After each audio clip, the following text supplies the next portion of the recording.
انسان کو رزق جو ہے وہ خدا نے دینا ہوتا ہے نا, خدا کا کام ہے, بندہ نہیں دے سکتا کسی کو رزق. تو ہاں اگر کوئی کسی کو چنتا ہے, رب خود چنتا ہے رزق پہنچانے کے لیے, تو بڑے وہ خوش قسمت لوگ ہوتے ہیں, اور انہوں نے مطلب بڑی محنت کی ہوتی ہے کہ وہ اس قابل ہوتے ہیں کہ خدا انہیں چنتا ہے. تو آپ ماشاءاللہ ان خوش قسمت لوگوں میں سے ہیں.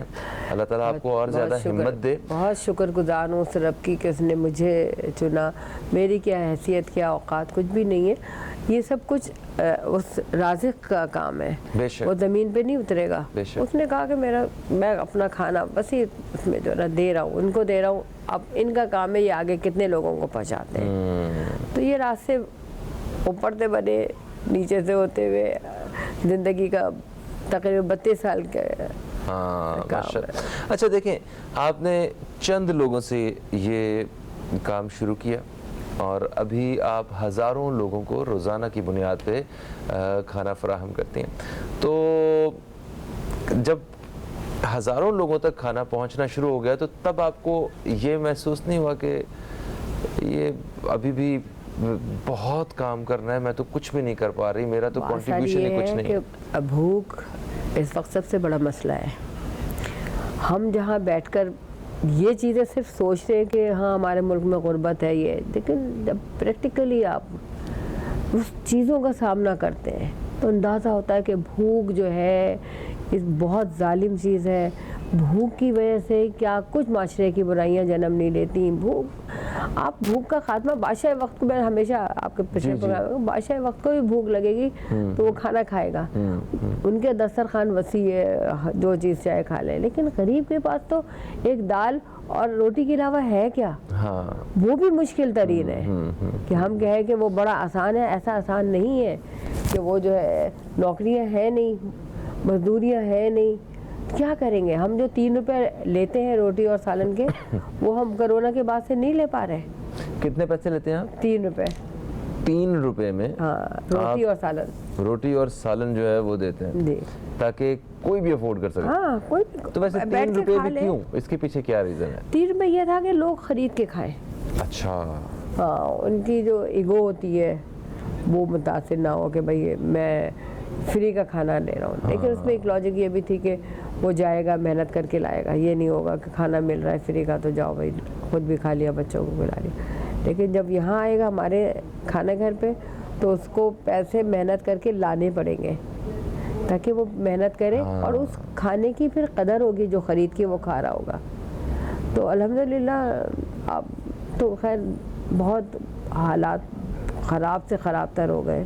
ان خراب حالات میں جو ہے نا لوگوں کے پاس 3 روپے بھی نہیں ہے. 3 روپے بھی نہیں ہے لوگوں کے پاس. سیریسلی ایسے لوگ بھی ہیں. ویسے تو یہ ساری ریاست کی ذمہ داری ہے. بالکل. تو جب ریاست اپنا کام نہیں کر رہی ہے تو پھر آپ جیسے لوگوں کو جو ہے میدان میں اترنا پڑتا ہے. دیکھیں یہ ریاست کو اپنا کردار ادا کرنا ہوگا. ایسا نہیں ہے.